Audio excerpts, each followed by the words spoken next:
What's up, guys? Hey, everybody. We're here with Jeff. Mac. Mac. Like a Mack truck. Like a Mack truck, motherfucker. Now, a Mack truck, that was like one of the emblems people used to steal in, like, you know, like the 7th or 8th grade. I don't know if you know that whole, like... Used to just rip the fucking, like, right? Mercedes thing right off of there. Remember that? The kid that had the most was the badass in, like, the 7th grade. Now, you know what they used to steal in my school was chromies. Like, fucking the chrome, caps on the air. The little air caps on your tires? Tire, yeah. Ugh. People are dicks. Can't have anything nice. People will fucking steal it. I used to like the little dice people would put on there. Then you know you're a really cool guy if you got the dice on there. Or the little skulls.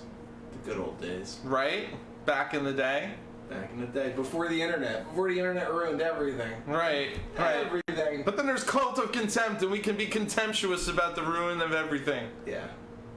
So we're here with Jeff Mack, Mr. Mack Truck himself, purveyor of such events as Evil Expo. the Evil Expo, which we had an amazing time at, but which changed our podcast forever. Immensely. Immeasurably. And my stupid mouth.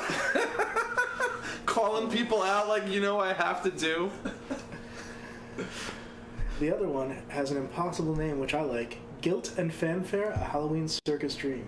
Guilt and Fanfare, a Halloween Circus Dream. Wow, what's that all about? That is something that combines the... You're a soft-spoken man. Are you picking him up? I'm sorry, I should speak up a little bit. Yeah, yell. You got like a Macho Man Randy Savage beard. Talk like Macho Man Randy Savage. Oh yeah. Oh yeah. Snap into a Slim notch. Snap into a Slim Jim. Oh yeah. Nah, bring it up. But yeah, you're good. I'm catching you on there. I see it. I was thinking, can I do impressions of any wrestlers whatsoever? I'm thinking, no. I don't think I've got a single wrestler impression. Come on, everybody can do the Macho Man. I cannot do the Macho Man. No? It's not my style. Not your style. No, but what's the Guilt and Fair and Circus extravaganza? I forgot the name of it. It's, you know what, that's, I actually would kind of prefer it if people would call it Guilt and Fanfare and then whatever ridiculous name they could think of.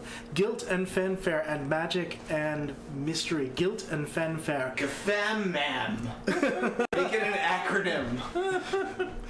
Why the guilt? Are we pushing guilt? Guilt like golden, you know. Oh, guilt. Guilt. Like a leprechaun would say. Like the little gold coins I used to get from the Jewish people around Easter time. Yep. Okay. Well, that's guilt, isn't it? You know, it's probably a derivative of one or the other. Oh, okay. Wait, you're not one of the Jewish people? I'm not one of the Jewish people. I'm one of the Italian people that looks Jewish. I'm actually Lebanese, too, so maybe that has something to do with it. But yeah, I got a Mediterranean schnoz, and a lot of people think that I'm Jewish. I actually worked at a Jewish school when I was in Israel one time, and I banged a girl who was the fucking guard. She was one of our guards. She was like 22 or something like that. She had like an M2 what was she rifle. gonna guard? She had an M2 rifle. What was the last time an M2? Well, you like fire a it. rifle. It was Jesus. basically She's like gonna guard something. supposedly what fucking Oswald took Kennedy out with. You know, like you pop one off and then you gotta fucking hand load it. Load another one in the chamber. I'm like, no terrorist is gonna be scared by this.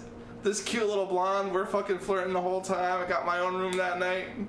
Booyah. Now that's the story, Mr. Paul Mall, that you can't beat. Maybe you can. I might be able to beat it. Okay, try. But I'm not right now. Oh, not right now. Okay. Time. All right. Anyway, so I'm glad to hear about your trip to Israel. that was an enlightening I experience. saw a lot of historical shit too. That was Did you fucking convert amazing. for that? I didn't convert. I was, but I had to wear the kippah. I had to be quiet. I heard the prayers. You had the to whole be time. quiet. Holy shit! I had to be quiet. That was crazy. That was crazy. I rode camels. Have you ever been to Israel? I've never been to Israel. I swam in the Dead Sea. I went to the top of Masada. But you could live vicariously through Phil. I will. Well, He banged a guard. She was really cute, little blonde girl. Everybody has to be in the military there, which is interesting. No, we were talking about the Guilt and Fanfare. Oh yeah, so the guilt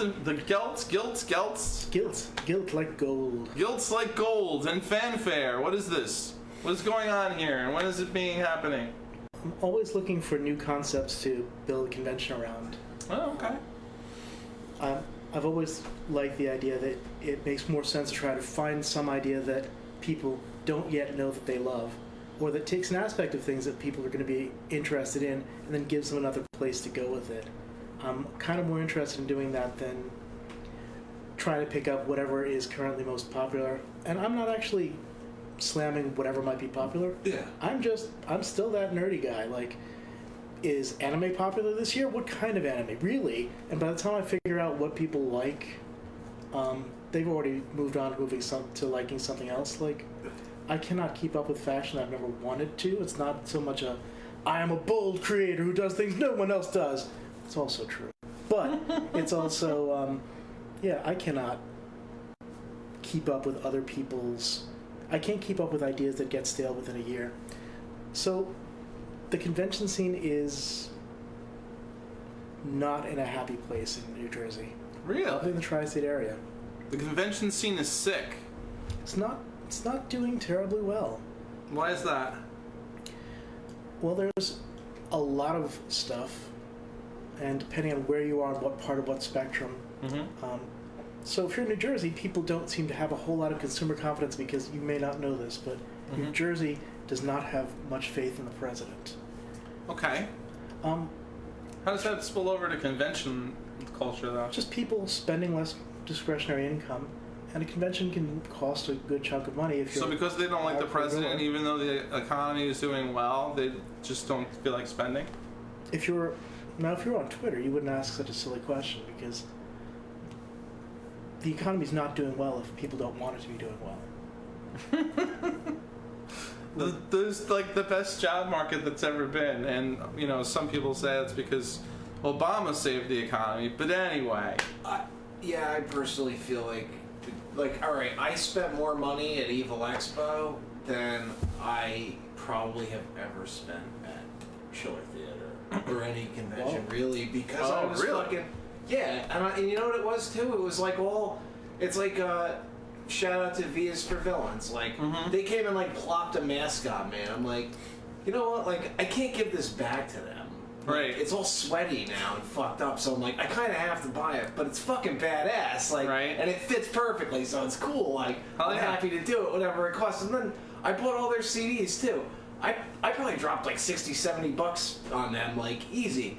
And it was like they fucking put on an awesome show. They were fun to watch. Right. Is that music that I would ever listen to if it came on the radio? Probably not. Right. But it would be the thing that I'd be like, this isn't bad. Like, to me, but seeing them live was like so much fun, and I'm like, fuck it, I'm all in. Like, right. Whatever this CD sounds like, it sounds like. They won you over. The live show is fucking where it's at. Hell yeah. And I was just super impressed, man. They were fucking great. There was a lot of great bands. I bought some fucking art. I bought all kinds of shit. We got Chucky on the wall. Yeah. He's on the wall. You guys he looks can't great. see. He looks great. No, this Chucky. Wait, I'll pull him out. Are we in color today, by the way? Yeah, we're in color. Wow. We're in color forever. Now in color. Yeah, I think we started last week, dude. This is Chucky that we got. It's pretty awesome. He's made of all, like, if you could see him, like all little things that a woman amazing. plopped on there one by one. All tiny little plastic beads. Wow. Yeah. It's like a mosaic. It's like a tiny little mosaic. It's like a super cool mosaic. So I was just like psyched, like I had a good time. Me too. And it was cool. Like, I don't know, I like when my girlfriend can go somewhere and buy a shirt that fits her. Like the t-shirt guy had like shirts for a person that is about this big. He was expensive, but he had everything. He had some really obscure shit. Shirts, yeah. Obscure I don't mind shit. paying $25 for a shirt when I know I'm not gonna see this again. Right. Somewhere. Right. It's exactly. fucking where it's at, man. It was great. I had a good time. Just movies you would never think, and I'm a big horror fan. I can't say that I spend more at Evil Expo than I ever did at Chiller, because I did spend quite a few at Chiller because, I've just been a big horror fan for a long time. And B movies, horror B movies, definitely, like all the way and shit like that. Well, I never went to Chiller with more than $50 in my pocket, and then after I got in, I probably had like 35, 40 or whatever. And that went to beer. 30. No, I don't know. It was like fucking. I would go to the one table that had like DVDs that were like. I could always talk to the guy and get 6 for like $20 or something. Exactly. Negotiate with him. But that's all it was. It was like any famous people I ever met. it was always before everything cost money too. So that's why when it was in Secaucus, I could go there. It was the best. I'd wander around, fucking talk to, oh, Richard Kiel is standing over here. Hey, Richard, how you doing? Can I take a picture? Oh, yeah, come here. Rah. It's Jaws from fucking James Bond. You know, like, this guy, that guy. Like, they were just chill. So nobody cared if, you know, if you had something, they would fucking just sign it for free. They were happy to meet their audience. Right. Because it was kind of like, I think, the golden age probably of like horror conventions. Oh yeah, I think it was. In like New the Jersey, at least. 1999, 2000, 2001. It was like a good. It was a really good time. It was, you know, we were starting to get things like you could have access to a lot more movies on DVD, but it was before you could have access to everything on the internet. So Yeah. people prized individual things they found because they knew you find some weird, messed up thing that you wouldn't have seen somewhere else.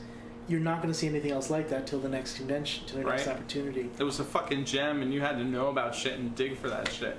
I would just take whatever girl I was dating there, buy a bunch of movies, go back to my parents' house, put them on my TV, fuck her. It was great. Yeah, the good old days. That's it.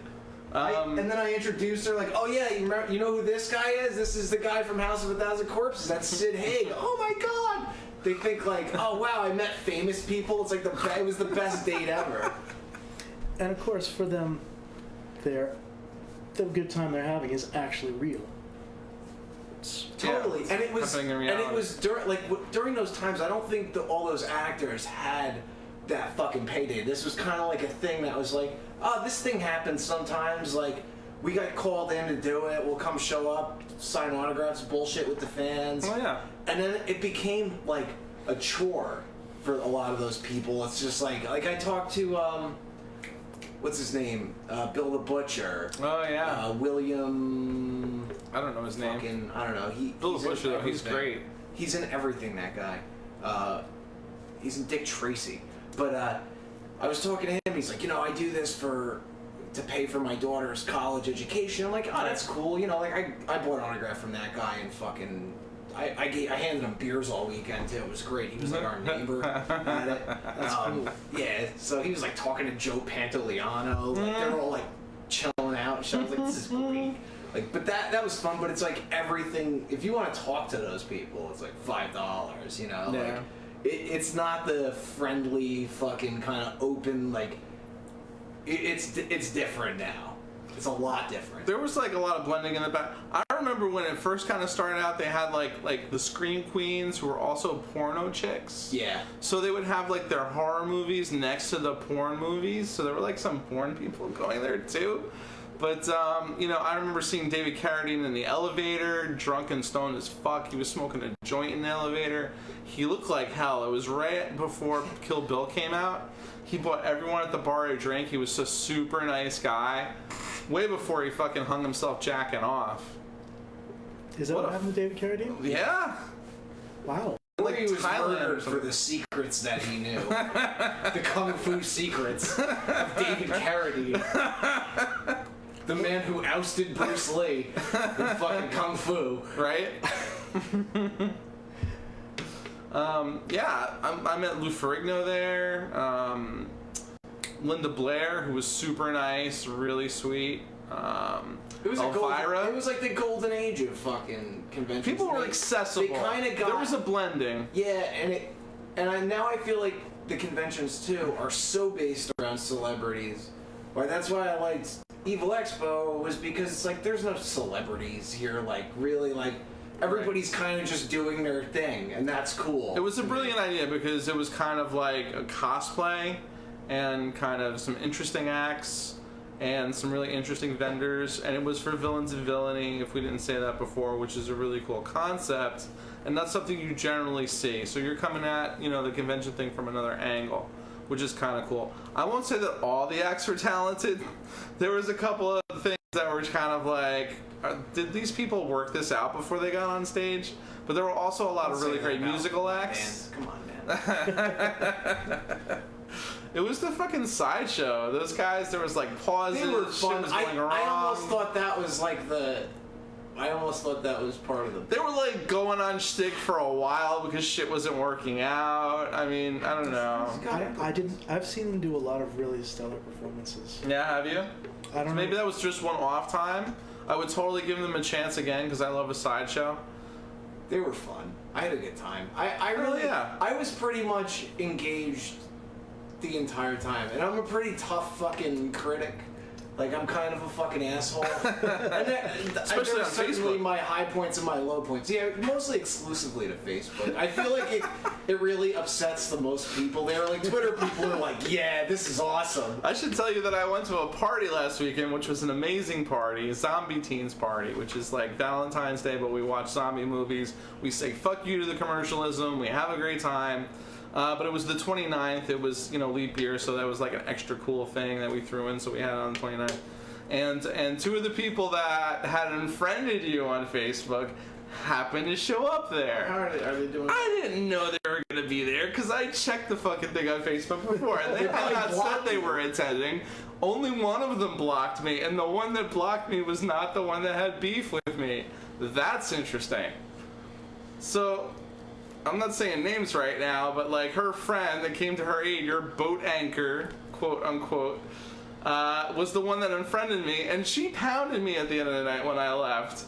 The other gal, everybody was fine. Like I talked to her boyfriend. Her boyfriend was like, "Oh, that shit's not cool. Like you're cool, you're chill, but I'm not chill with Paul anymore. He's a dick." I was like, "All right, whatever."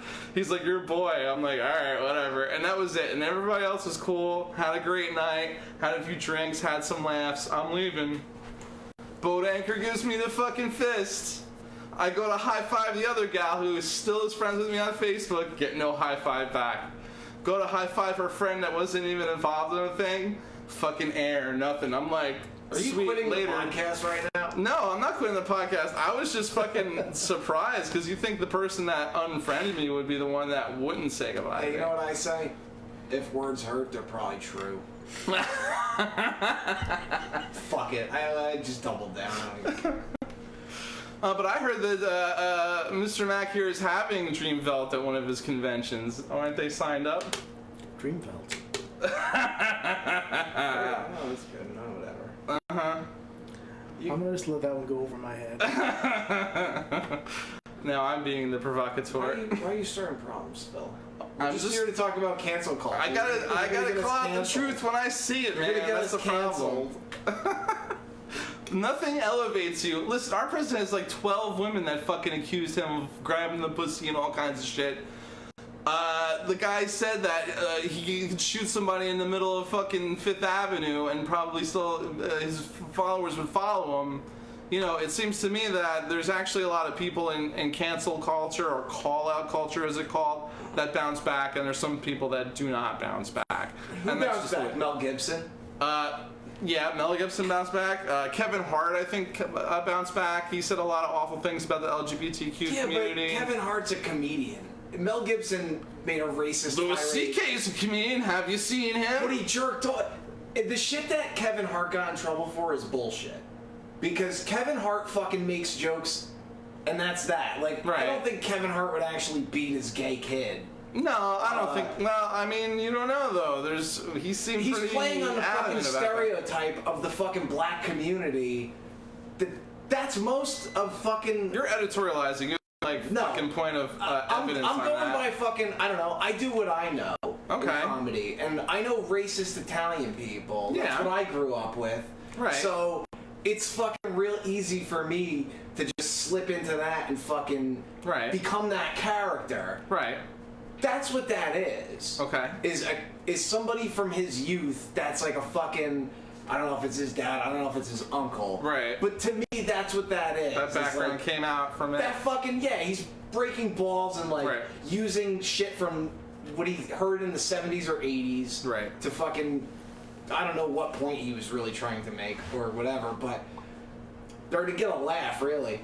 But I think comedians should be completely left out of cancel culture. If it's fucking shit that they're saying on a stage or to get a laugh on Twitter, it's like, who gives a fuck? Like, I don't know. Louis C.K. is different. It's different when a guy goes, hey, can I jerk off in front of you? And somebody goes, okay, and then they actually do. I think he's just a very literal person. I'm not defending him, but I think that's like he just thought that was okay. I don't know why. I don't understand. I think there was an angle in there that it was kind of like, these were young female comedians. He was grooming them or something like that. They felt like, maybe if Louis C.K. jerks off in front of me, I'll open for him. I think, yeah, there was like some sort of pressure they felt or something like that. So there's kind of a power dynamic there that's kind of interesting. That obviously wasn't there with Kevin Hart, but I don't know. I mean, we had witch burnings in this country. We had fucking lynchings. Is culture the worst thing in the world? I don't know. It does kind of seem like it kind of follows that pattern in that it's kind of like, your judge, jury, and executioner is the horde, if you will, which is not always the best judge. But then again, a lot of these fucking people needed to be called out, and they were fucking sheltered by the system for so long. Fucking Harvey Weinstein. Gosh. You know that guy is fucking guilty. You see him come out in the walker and shit, like all of a sudden he's crippled. Like, what the fuck is that? That's how I knew you were innocent. You weren't crippled when they accused you. All of a crippled, sudden. no. You didn't come out, oh guys, my hip. So I actually, while I was eating dinner, read some of the stuff that was, and I don't know if I've read anything new. But I saw a claim that you were trading sex slaves for vendors to stay at your because you're like a convention guy, right? You've been doing conventions for a long time, so you're trading what was it, slaves and beer or something like that for services at your convention. I quoted the song lyric, "Female slaves and beer," in a joking reference. You can Google it. This is a guy who loves beer. He hasn't opened the one I handed. It's true, I've not actually opened it. See, I thought some of those things were probably jokes that people took too seriously. I mean, first off, I'm going to say, no, I definitely didn't do that, but also, I'm trying to figure out how that would work. Right. And forgive me for dissecting this, because you're not supposed to dissect, you're supposed to just be like, no, but... It sounds like you were kind of fast talking on the phone, and then you were like, oh yeah, I'll take care of you. You want slaves and beer? It's on me. Like, kind of like maybe it was a joke or something. Email. It was just... It was just an email, and this guy just took it the wrong way or whatever. I was asking him for a favor. Mm-hmm. I do not remember what. He asked me for favors. So, what... That's part of what convention culture, is it, or? I mean, people will ask me for marketing advice. Okay. People on Twitter will ask me for writing advice. Okay. They will ask me if I can edit stuff. They'll ask for people to proofread stuff. You might ask, I imagine, if Paul wasn't, Paul, that when he puts his songs out on Facebook, he wants to know what people think about them. And, he might ask, hey, can you do me a favor and listen to my songs? Mm-hmm. All right, can you listen to one song? It's not a big thing to ask. I've got a new album coming out. Will you listen to the album and tell me what you think of it? It's a lot of work.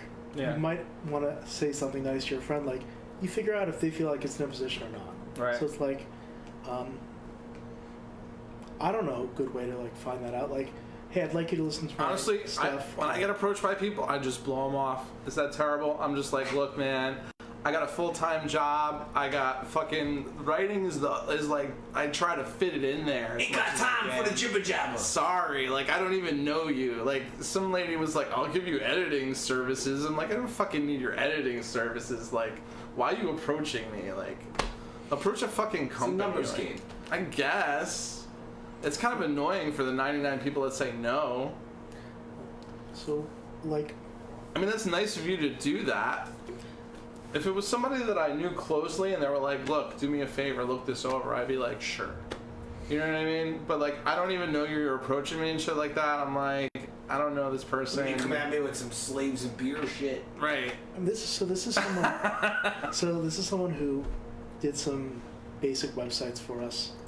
Okay. In the old days of web design, and we comped to vendor space for it. Okay. But the larger thing that is somehow pulled out of that is, so Female Slaves and Beer is a song. I don't even remember the song. It's not a very good song. Right. You can Google it. It's just a song lyric. I'm trying to figure out how this would work. So the theory would be, somehow you would have to get someone who doesn't really want to have sex with somebody else to go to someone who performs some kind of professional service for a living, and trade them that sex and say, I'm going to give you this sex instead of that $400 or $18 million or whatever it is. Right. That have the person who's going to be like, yeah, I want to do that, which is going to, and have that person presumably either not check or not care for consent, and have some sort of sex thing, and then have the person who was having sex not be happy about it, and have the vendor somehow, like, have you ever met anyone in a relatively legitimate business whatsoever who would just take sex in exchange for like $400 or $500 of services? Because I personally have not. But No. I can also go back to stuff like, that's a business matter. Fortunately, in matters of business, we have things like a list of all the vendors at this event, a list of when they paid us, bank account information, deposits, withdrawals. Yeah. I can actually be like, this is part of why no one has come out and said, Jeff told me I would get X dollars and I didn't, or that's why most people, like the one that you're talking about, is a really heavy thing. Like, I thought Jeff was joking, but then I realized he must have been serious. He was actually trying to buy these things, and I was horrified. I didn't realize it until much later. My heavens! Real pro clutcher, huh? And I'm like, why don't you make your story more interesting and say, well, Jeff actually did this at some point. Oh, wait, you're married and your wife might not be happy if you did that. Oh, wait, I have records of having compensated you for the work that you did. And indeed, you quit working with me at all when I told you I didn't like the web design. It wasn't going where I wanted, and I wasn't going to accept that web design. Well, that's how that person fell away. But there's nothing of that in there, and none of the stories are like, so after I was fired for X reason, or so after Jeff and I had an argument about this. So you're saying there's a lot of missing context to these stories, and there's a lot of people that would have some sort of access. I think to that's a big part of cancel culture in general, is the context of a lot of stuff. And I also think the action speaks a lot louder than the words. And For sure. People are so quick to fucking jump on some shit that, like, it doesn't even make sense. Like, that's the best part of it, is like, it's so fucking convoluted. Like, this guy hypnotized me to be a sex slave for a year. Like, that's the most insane shit that I have ever heard. I've never heard of a hypnotist who could do that against someone's will except in movies. I think there's a lot of people out there that are probably hurting from some sort of trauma, and then they hear about something. They hear about, this pervert or whatever, and then they get triggered and they just jump on the bandwagon with that, and you become the target for whatever trauma they have endured. Understand what I'm saying? I think there might be some sort of, because, it's not like the system is fair for everyone and stuff like that, and, then, they're walking around with that injury, and then you kind of trigger them. And I think that anger is kind of an acceptable response in our society, but, actually dealing with trauma and being vulnerable about it is not. So, there's true. Like, I think it's a Henry James quote is like, they had to spew out their anger, because if they didn't, they'd have to deal with their own pain. And I think that's kind of part of what's going on. I also think that people's memories are fucked up and things get convoluted. But there's a couple other allegations I like. Like, there's the one where they were handing out water that was tainted with ecstasy or something like that, or MGMT or something. Something, yeah. And everybody got fucked up, and they tried to warn you about it, and you were just like, whatever. And then the ambulance came, and some guy. I don't think it was MGMT. That's a band. It would probably be MDMA. MDMA. That's it. So, well, we called it ecstasy back in my day, back in the roaring '90s, when they had the dance parties with ecstasy. The club kids? The club kids. And you were too old to be a club kid. I was like a rocker. I wasn't into that. I was eating mushrooms and taking acid every chance I could, but we were going to like rock shows. Were you a club kid? I was not. I was a nerd. Did martial arts, read a lot of books. Did martial arts, read a lot of books. That's cool. Like Glenn Danzig. Like Glenn Danzig. Not as ripped. Not. So you're not familiar with that story, or I've read it. I have. you weren't approached at that event, or you have no recollection of it? No. And this is part of why I went through it. I'm like, am I insane? Have I been leading another life? But there's stuff. I mean, because so as a big note about cancel culture, there's a simple practical angle, which is that cancel culture is generally most successful with people who agree with it, believe in it, or have empathy. So, like, I'm gonna, in exact contrast with Mr. Trump. Right. Mr. Trump was approached with a bunch of things that he's said to have said and done, Right. and he just said, nope, didn't do any of that stuff. Right, completely deflected. If you're now, that's a, Not only to say that, but he said, this woman is crazy. She tried this and that, and now she's trying to get revenge on me or something like. There was usually some sort of write-off. and people, at least, that was a strong political response. Right. That hate it. If you're a couple days from your birthday, and all of a sudden, and a friend says, "Hey, you need to go and look at the internet," Mm-hmm. and you suddenly see articles from some people you know, some people you've never heard of, Right.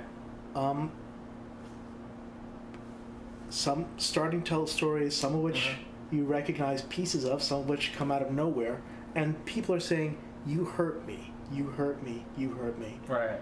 Well, someone who believes at all that some of this stuff could be true, or at least believes in, all right, whenever, like, if someone says to me, "You hurt me," I'm going to say, "I'm really sorry, what did I do?"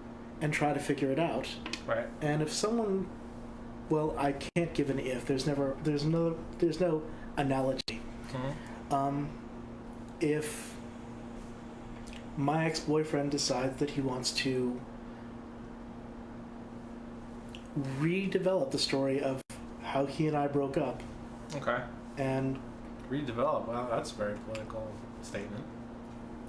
if he wants to give his version of pieces of our history to sort of explain away the 8 years we were together as some kind of mistake, some kind of like thing that the first thing I'm going to do is be like, what happened? What happened between myself and this person? We haven't talked in a year. We haven't talked in however long it's been since I spoke to him. We haven't talked in at least a year. I wonder what he's thinking. What's going on here? Right. And then, like, you see random people saying something like, I don't know. I'm assuming, like, having been in the kink world, I can say that I have done kink with a lot of people. Indeed, many people who've been in the kink world for 25 years have probably done kink with a bunch of people. But if you, like, used to go to parties when you were 25 and make out with people. Right. Maybe more than that. And suddenly someone says anonymously, I was at a party with Phil, and he was super drunk and he kept coming on to me, and I didn't want any of it, and I was like trying to be nice about it. I'd be like, bitch, you crazy. Yeah, because I remember all that shit, and I don't act like that. I'm a perfect gentleman. I wait for enthusiastic consent. Hell yeah, take my pants off. That's what I'm at. see, it's weird to come back to your life and say, yes, that's exactly what I did. I said, hell yes, take my pants off, but only because Jeff was so powerful. I was afraid of him. He was so physically strong. He was so influential. He was so prestigious. He ran these huge events. He was so well known in the kink community. Wow, that sounds like a lot of victimization. Events. I mean, they're not disprovable things. I cannot disprove, even in my own head, how much someone might have been like, oh, your muscles are cool, versus, oh, your muscles are scary in their head. And then if you go back to things like, everything doesn't matter. So the negotiation, not only does the negotiation get left off, like if you see those particular allegations, they're very weird. They sort of jump into the middle. Like, all of a sudden, Jeff and I were in the middle of this big kinky thing. And you're like, that's not usually how it happens. Usually people, like, talk. Right. Oh, that's always where a story starts, right in the middle of some kinky shit. Right? Every story I can ever think of. Aladdin? Man, that Aladdin. No, usually, yeah, that's the peak of the story. Right. There's the leading up to that hill going up, and then that other hill that comes down. Like, Right. you know, And gets left out. That first hill usually gets left out. That peak, that'll get fucking some attention. Maybe that downhill fucking drop. But it's fucked up, man. Yeah, it's fucked up. And it's context. It's literally what context is. What are some of the other allegations I heard? Oh, you exposed yourself to a woman. That was one. You were wearing some sort of weird outfit that had flaps on it. And when everybody else wasn't looking, you moved aside your underwear and the flap and showed her for a second, and she was scandalized, and then you kept asking her to work at an event. Wait, I've read that. Wouldn't. That is said to have happened at a convention, I think. I think that's said to have happened at the lobby of a convention. Where's the pictures of you in this flappy outfit? I don't have a flappy outfit. Yeah. Sadly, I don't own any flappy outfits. I was like, is he what is it? I didn't really get. Like a 40-year-old, like middle-aged white woman. I do not remember the details of whatever they were saying about my pants. And then But this is supposed to happen in the lobby of a hotel. Okay. First off, no, I definitely would not go around exposing myself to people non-consensual. Why was I picturing you in a kilt and an IHOP Probably somewhere? not in the lobby of a hotel, especially where there's always cameras and fucking. In addition to it's like the hub of the fucking hotel. It's the worst place to ever do something like that. It would be. Not that I'm condoning such behavior, just. Well, you know, there's both parts. Like, I should be going really with the emotional part, because the emotional part is what hits people. Like, that's part of why cancel culture is so effective. Mm-hmm. But I keep wanting to analyze it. I'm like, what?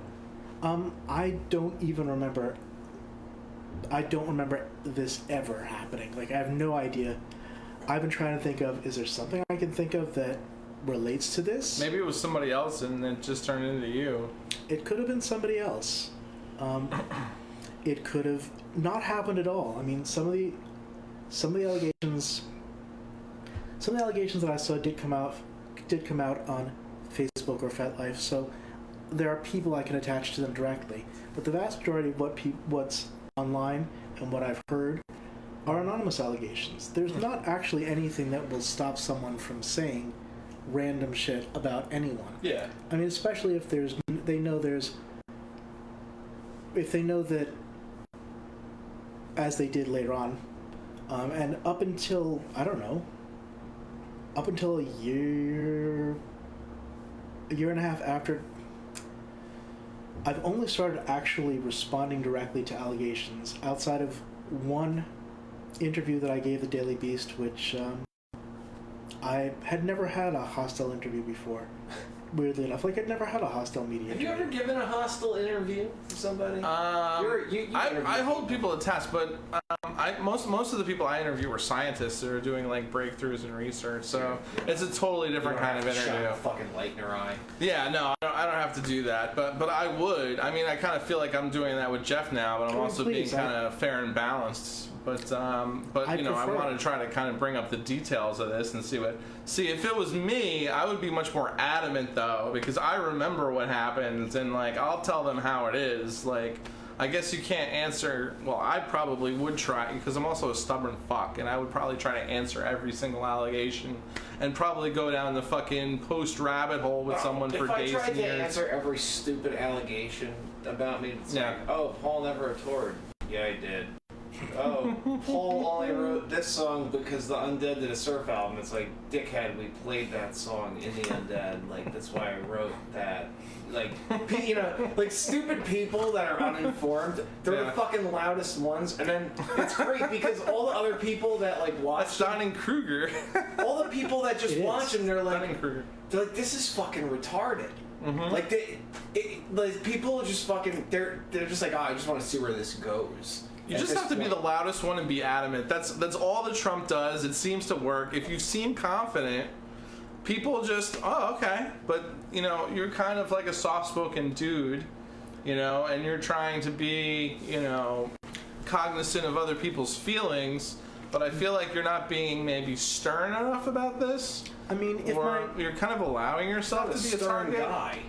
I know, but it's just like, you know, is there any way you think that, or maybe I'm just an asshole, but is there any way you think that you can kind of take the wind out of their sails, or that you can kind of, you know, disengage the situation? If I had... So... Because, I mean, with the vendor, you can actually post the receipts, like, here, this motherfucker, I paid you, like, what the fuck? You know what I mean? But some of the other ones, obviously, it's like, well, you exposed yourself in public. How do you disprove that? You know, that's kind of... I would just be like, I've never fucking done that. You know, I'll give you a number of 8 fucking people that can vouch for me. Like, yeah, I've never seen your penis. I say silly shit sometimes, but I've actually been asked for fucking cock shots. Anyway, that's another story. Come down there, cock shots.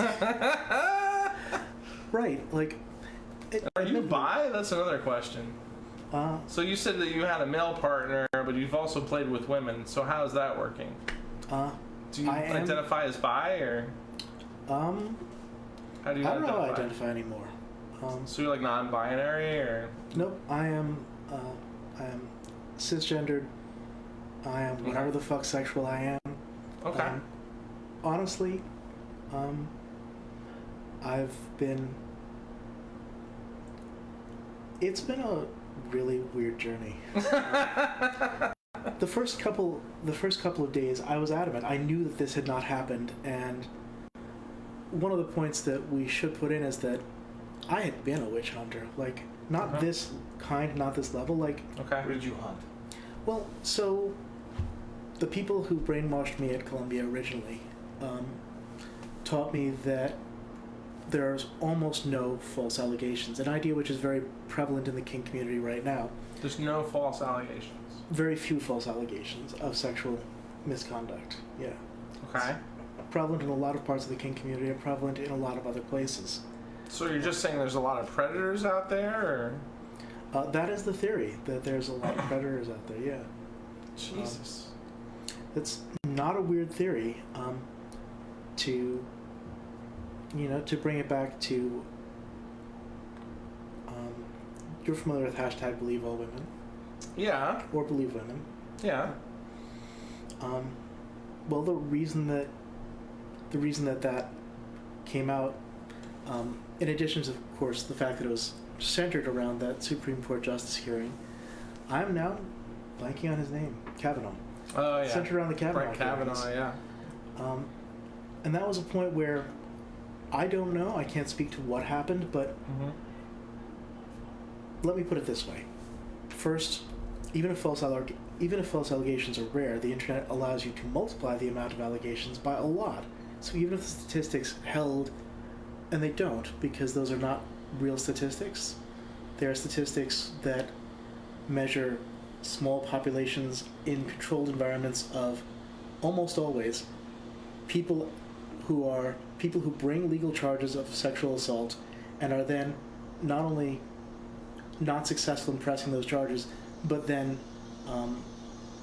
get charged with false allegations. Like, oh wow, that's where the most prevalent number of false allegations numbers come from. How many people were convicted of making a false allegation? Right. Well, how many police departments are going to say, or were going to say, how many police departments in 2015 were going to say, oh, you've come in to us talking about being assaulted, we're going to arrest you.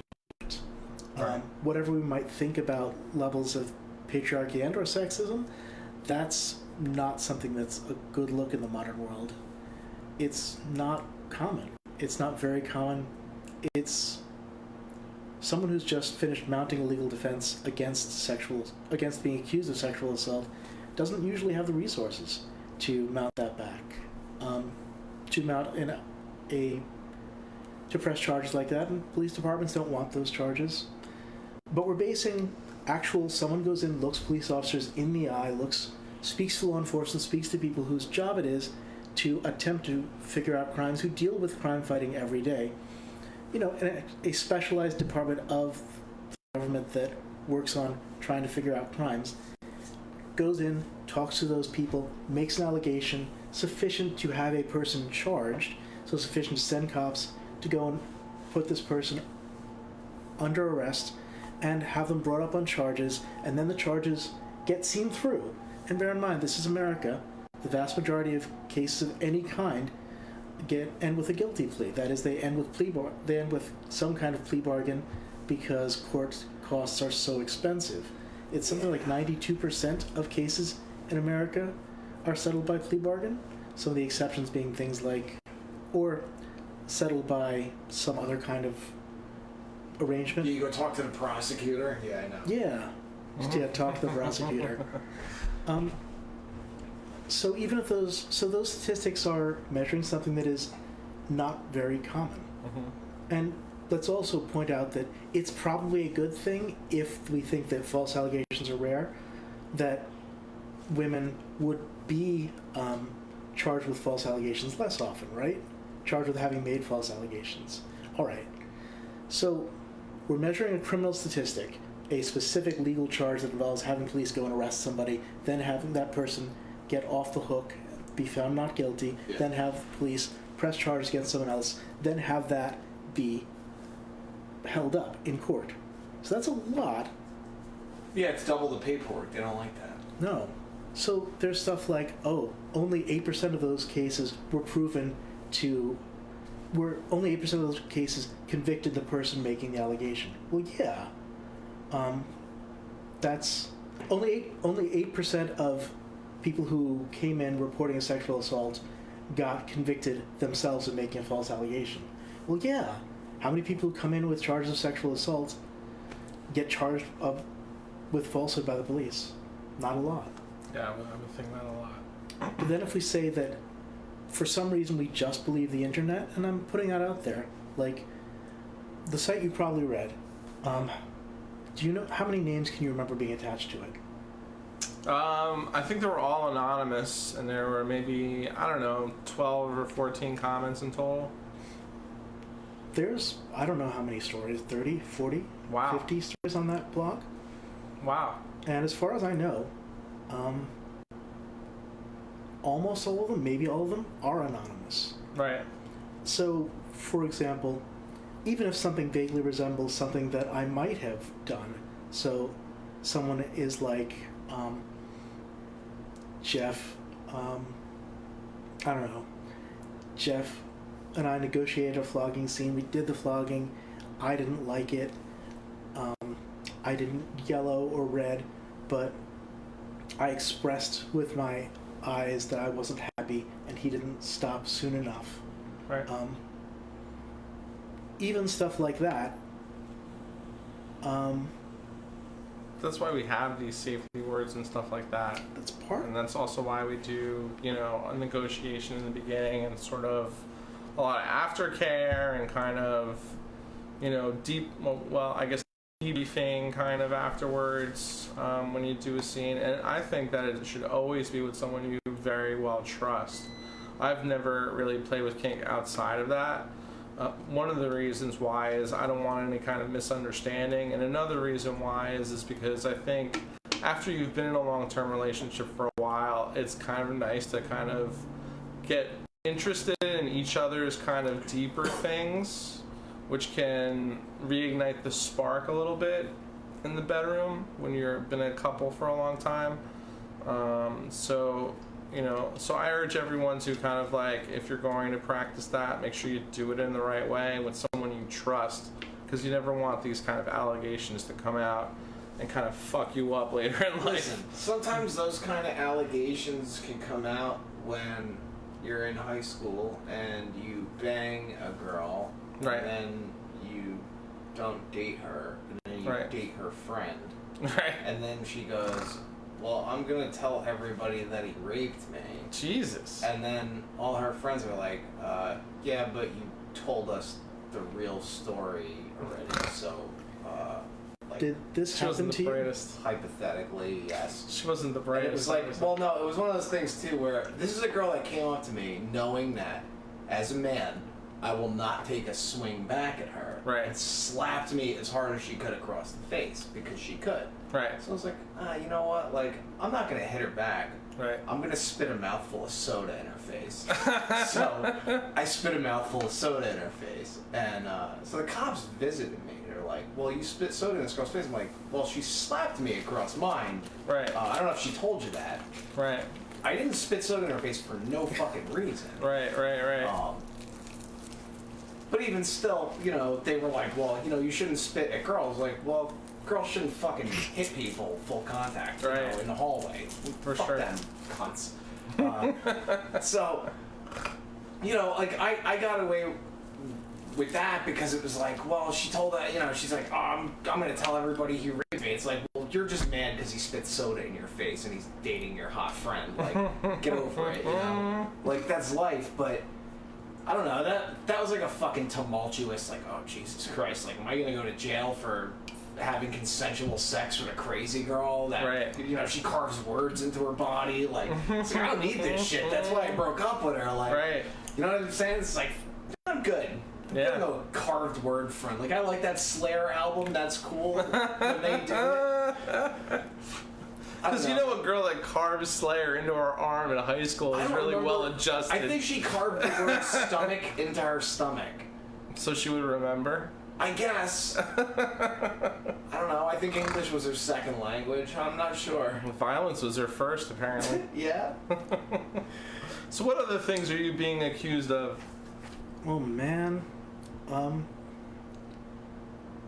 gosh, everything. Everything. Just all the things. All the evil things. And are you saying you're mounting a legal defense now? You can't defend against something that has no legal substance whatsoever. Right. You can't defend against something that has no reality. So it's really just people just saying nasty shit on the Just saying internet. stupid shit online. But lots still, and lots that's of people. impactful. Yeah. Well, no, it might not even be lots and lots of people. It's anonymous. It might be one person that just is like, I'm gonna fucking be another person. I'm gonna be Charlie today and write this. I'm gonna be Sandra. I'm gonna write you know, like, who knows? It's fucking. It could be 3 fucking assholes in a bunker. Let me ask you this. If it wasn't anonymous, if people had to say who they were and stuff like that, do you think that the metrics of this would completely change? Or do you Yes, think, absolutely. yeah? How do you think it would be different? Because there is an argument of not allowing people to be anonymous on the internet, and there's arguments for and against that. Well, without saying that I'm for taking away the ability to be anonymous on the internet, Right. what I'm for is people viewing anonymous shit on the internet the way they should, which is with extreme skepticism at all times, Right. and with some idea of what the context is and what the evidence is. Right. Anonymity lets people... Anonymity is just another tool. It protects people who might be legitimately, say, wanting to tell people about something bad going on at their company, but not wanting to lose their jobs. Like an Edward Snowden. Edward Snowden. Like, I feel like that's a good example of why anonymity is an important thing. I mean, they outed him, but yeah. that's... He was a hero. Yeah, I agree. But anonymity is also what powers people having the ability to take out their internet rage, their internet road rage, if you will, wherever they feel like it. Right. So it kind of causes like a mob mentality. Well, did I take part in cancel culture today when I called out Joe Biden for having obvious signs of dementia? That he can't say 2 or 3 sentences without fucking something up in the sentence. It's like, do I want this guy running my country? So you're okay with keeping Trump? Is that it? Am I okay with it? No, I'm not really okay with anything that's going on. I don't know if I fucking want a guy with dementia, obvious signs of dementia running the country. I don't think Trump is all fucking there either. He's fucking old too. There's advisors and shit. At least they'll fucking listen to him. I don't know, man. Would you want Emperor Palpatine running the Empire if he had dementia? Like, I'm just gonna fry this guy with electric. Ah! They blew up Alderaan. They didn't give a fuck. He didn't have dementia. That was important. How do you know? As far as we know, he Leia. did. He probably thought he blew it up already. I don't know, man. He was really smart. I'm sorry. He's I my get all favorite. emotional. I get emotional about the Emperor. Dude, I think the Emperor is like the best character and probably like the story arc too about how like I loved the Emperor when I was a little kid, and the only thing about the prequels is like, wow, it explains that Jar Jar Binks, that fucking asshole, put the Emperor in power. Like, this is great. Like that was the story arc for me, man. The fucking Emperor. I still didn't see. Apparently, he's in the new movie. It's I a didn't see spoiler. it. I That's didn't what see the it yet. internet tells me. They tell me too, and I'm I didn't very see it. excited when it comes on Disney Plus. Right? That's what I'm going for, too. I'll fast forward through it till I see fucking Ian McDiarmid. Yeah, it's fucking great, man. Apparently, they took a piece of storyline out of the old Dark Jedi comic. Oh, yeah? Nice. Yeah, so I don't know. The internet that I listen to has been vocal about how much they generally dislike the way Palpatine comes back, which I won't spoil, although I've heard what it is.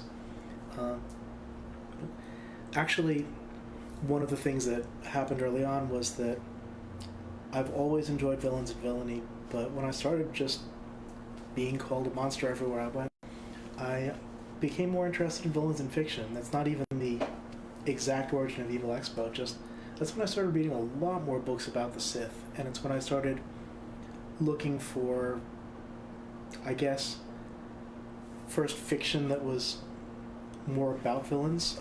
So I reread, would you call it 3 or 4 Hannibal books? I would call it 3. There is a 4th one. I read that one too. Hannibal Rising, or Hannibal Rising. Yeah, it was like I wasn't that crazy about Hannibal Rising, but you know what? I read it kind of like when I read all of them at once. So I was like fucking. so you come off of Hannibal and then you go straight Yeah, to it's like Rising. it's like reading 3 great books and then like this one that they wrote because there's a movie coming out. I feel like Yeah. they wrote it to make a movie maybe. Yeah. I should probably revisit it. I was always interested in when they went back into Hannibal's origins, like in the fucking. They kind of talk about it in the other books, but I didn't feel like the 4th book was that to me. Right. It's weird. It's not like it's weird to have that fleshed out. It's weird to have details of Hannibal's life, Hannibal being in one of Hannibal's relationship with his sister, of Hannibal's first love affair. I don't know what you'd call it, but Yeah, that was disturbing. it was kind of disturbing. Yeah. I feel like in most stories, the villain is the most interesting character. Should be. Should be. Not in the 80s, it wasn't. Like, when you look at like any action movie, the villain is always a one-dimensional fucking. It's always the hero. Come on, Die Hard. Die Hard's different. Hans Gruber, that's fantastic. I don't know, man. That was out of the You 80s. think of like. Predator. Fucking Alien. Predator was kind of one-dimensional. It was fascinating, but one-dimensional. Yeah, Predator's a pretty. I guess it was more about the technology than anything else when it comes to Predator. It was kind of how he killed people. I don't know. I think of movies like Fucking like Agent Cobra Smith. or Oh. fucking like you're not. I don't give a fuck what happens to anybody in that movie except Officer Cabretti. True. You know, Stallone. That's his full name in that film. But that's also the anti-hero, so in a way it's also a villain. That's true. So Is an anti-hero a villain? Yes, absolutely. it's a villain you cheer for. Like Wolverine? It's like Is that Like an Wolverine. yeah, Wolverine's an anti-hero because he breaks all the Yeah. rules. It's a fucked up world. It's kind of very nihilist. It's very fucking it almost calls back to like the fucking 40s and those like detective films and shit like that, like noir and stuff, you know. It's kind of dark and gritty. I love that kind of shit, by the way, especially when it's combined with sci-fi. There's a YouTube channel, Terrible Writing Advice. Yeah. They have, they have some fantastic stuff about Dark Lords, villains, and they have a fantastic episode about anti-heroes. And there are several. It's analytical but also entertaining. It's Nice. really deconstructs how you might write about it. And everything is everything is pleasantly sarcastic, which I enjoy. That's the best. Because it's hard for me to sit there and and listen to straight up writing podcasts or writing shows. Like, you should try to make all of your characters 3-dimensional. I find it a lot more fun to have stuff that I should do but might not always think about pointed out. Make sure you don't make your characters 3-dimensional at any time. That might cause the audience to feel emotional attachment to things that are similar to their own lives. You don't want to do that because your character is just the villain, and you want to be able to kill that character off whenever you can. And it's a really neat style. I've always liked satire and sarcasm for humor's sake. Yeah. And I will say that one of the things that I hadn't intended was... so I spent a lot of time thinking about whether or not I wanted to call out cancel culture. I was a part of cancel culture. I was not exactly the way that we're experiencing it today. I was... the irony. Probably not the irony. Probably the whole thing, if you hang out with enough witch hunters, eventually they will start calling each other witches, which... It's the circle of life. Like They eat their own. John song. Yeah. That's exactly what's been happening. They eat their own. They do because it's easy. They do because the person who has been... So I was a blogger on Fat Life for Consent Culture for many years. And I was definitely part of the problem. I didn't go and look up the statistics on sexual assault. At least I didn't look on false allegations of sexual assault. Or at least I might Google to see what the statistics generally are. But I didn't go and look closely. I didn't look at what was being studied. I didn't look at how true what was being told to me was. Now I Google everything, because while Google is not the only arbiter of knowledge, I end up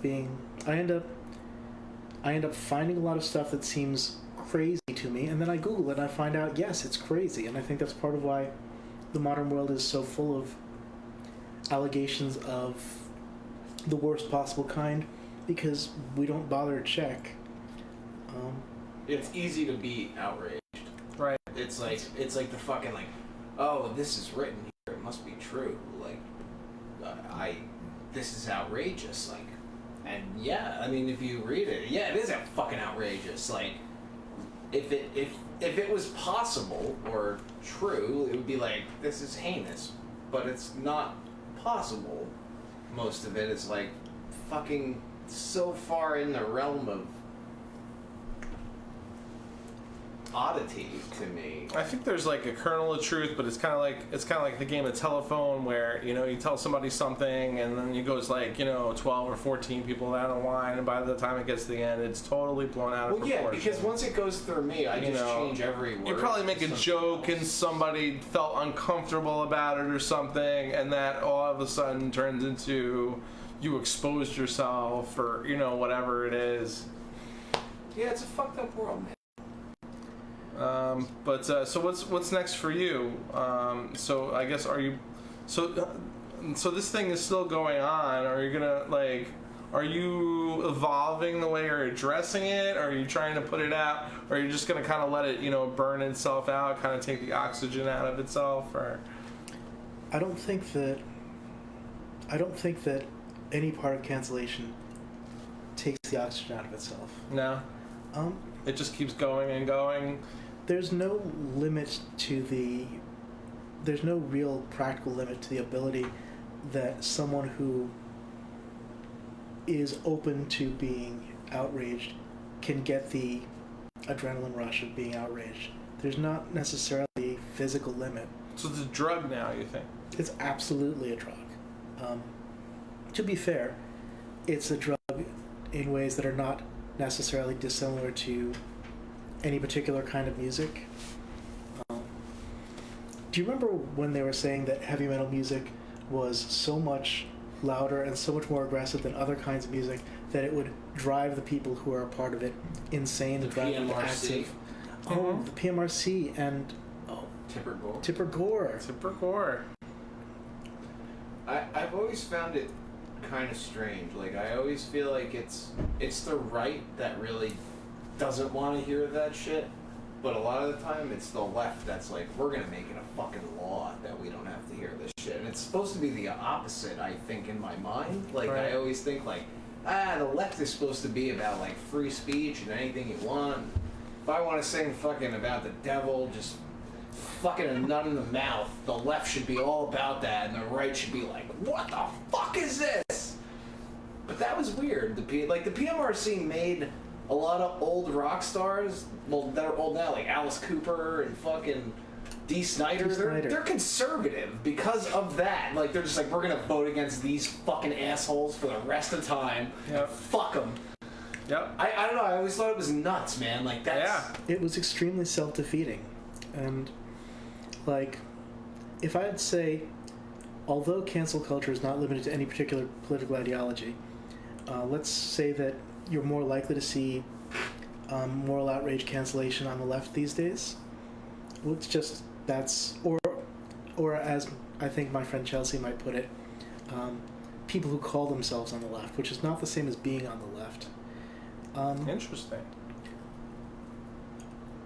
Probably, as a just general guess, who they love to cancel most? Definitely Donald Trump.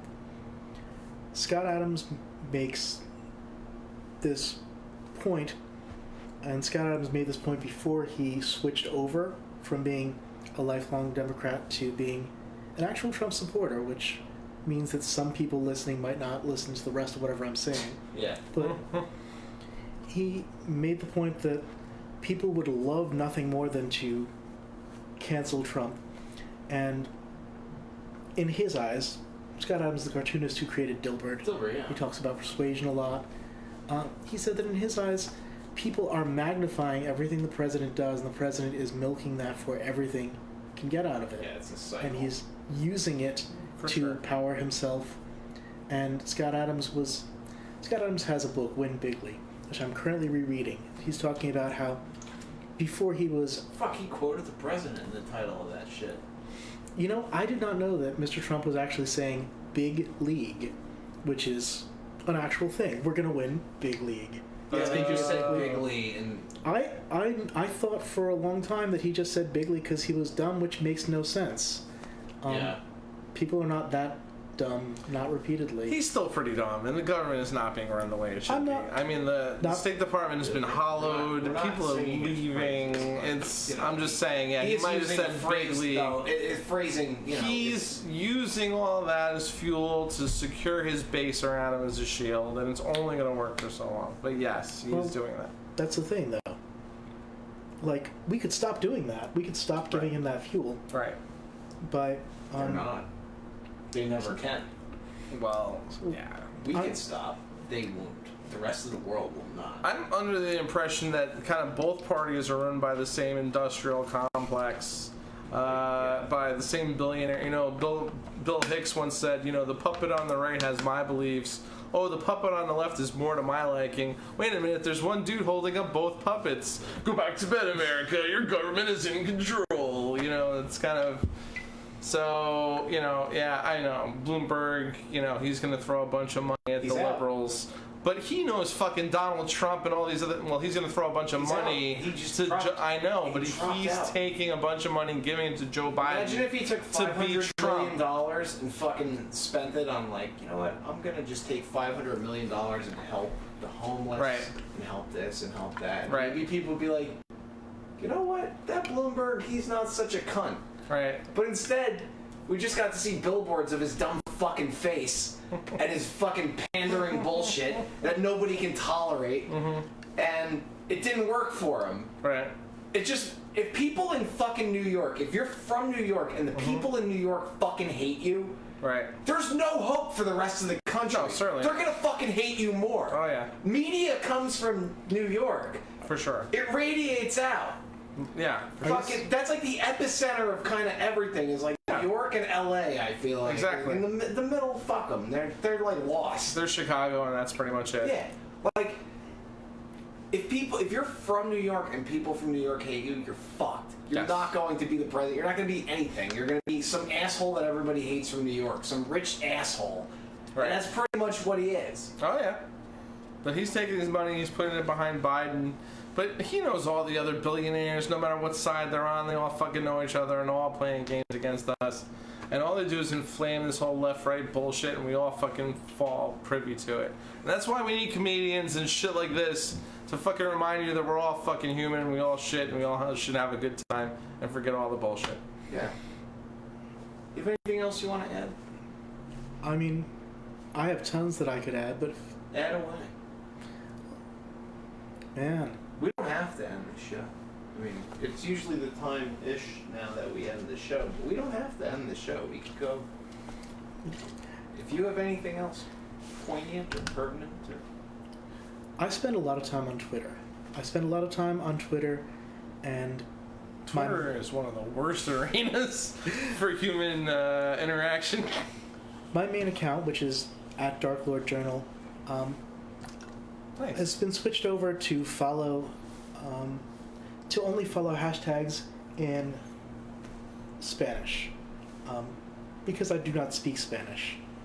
So the hashtags, and also Korean, because I don't speak Korean either. So the hashtags that I see are generally meaningless to me. So before I did that, when I just said that I was a human being living in America speaking English, I would see political hashtags all the time. Literally all the time. Literally, there would always be multiple political hashtags. yeah. And anytime I wanted immediate proof the universe was insane, I could just click on any political hashtag, because immediately you have someone coming in with firm statement. X person did Y thing, therefore it is obvious to anybody that this person is so-and-so.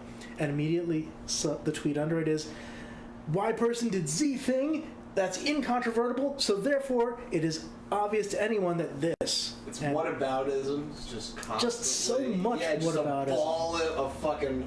Well, this guy did this, and if you wouldn't have the economy if it wasn't for this one. And then fuck yeah, they could run it all the way back to fucking George Washington too. Yeah. Like, oh well, it's because of Reagan. Like, all right, if you're bringing up Reagan on Twitter, go fuck yourself. Here's a rope. When I was part of cancel culture, we thought that virtue signaling was just an idea that was made up to try to attack people who were just trying to do the right thing. But I'm sure there is an aspect of that. But also virtue signaling is incredibly real. Just sit on Twitter for a couple of minutes, and if you're following anybody who has political leanings, watch them say things like, I'm going to let you know right now that I am against racism, sexism, and homophobia, and if you're not against those things, you better block me right now. And that person had 10, 20, 50 retweets, and I'm like, what revolutionary thing is this person saying? How many In their people... private time, they're probably saying the N-word and faggot and all kinds of other horrible shit that they're not supposed to say, but they're just on Twitter like, yeah, I never do anything back.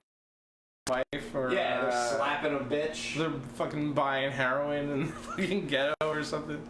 I randomly interviewed Korn when I was in college because I went to a Biohazard show and they were opening for Biohazard, which shows how old I am. Korn with a K. Yeah, Korn with a K. Okay. And I saw those guys. they were great in concert. Bagpipes were impressive. But I ended up just interviewing them for one of the college papers, and I said, you've got a song in your album called Faggot. I could not make out the words. Can you tell me about it? It was like, yeah. People kept saying that I was gay because I have long hair, and I'm like, I don't know. Maybe I am gay. And apparently that's what he sings about in the song. He's like, I don't know. What am I? I am. I'm not. I am. I have not heard this song for many, many years, so don't quote me on the lyrics. But it was a poignant, interesting anti-homophobia message. Yeah. Yeah. But anyone on Twitter can just pick up a screenshot of the album, just pick up the name, and put that word in and say, obviously anyone who uses this incredibly demeaning term, which has been used to kill homosexuals, is a person you need to block right now. They would put it in Twitter terms, so it would be 280 characters. don't actually manually count 200. But, you know, they would say that, and a bunch of people very likely would. Yeah. And most of those people would be well-intentioned people. They're just trusting that nobody would randomly go in and... Who would use that word in art? Right. But, well, that's... They're missing the context. That's what I'm saying. The context is important. The You can look at context is here in the picture, but you need to see, like, you know, the whole fucking, like, Yes. why? What's the background? Read the lyrics. I mean, it's like... Right. If you know, they had to say them to you. Obviously, there was no way for you to read them. But it's like, it's one of those things, like, it's obvious. It's, like, so many bands, like, the Descendants do that, where it's like, go away, you fucking gay. Like, that. Yeah. They're taking the character of, like, the fucking guy that's saying that to them. Yeah, exactly. As like, a slight, like, you have to, that's the shitty thing about art, is understanding the whole part of it. Like, I don't know, I use the word faggot in a song. I've always said, like, I consider my band to be a bunch of black-clad faggots. We're a bunch of guys that wear black and makeup and fucking play punk rock. Like, I don't even see it as, like, a slight, personally. I call myself that. But it's people the context that matters. hear the word, me saying that in a song, it's like, oh, how could you say that? It's like, well, you know, I don't know. Is it right? No. But is it the right word to use? Maybe. I don't know.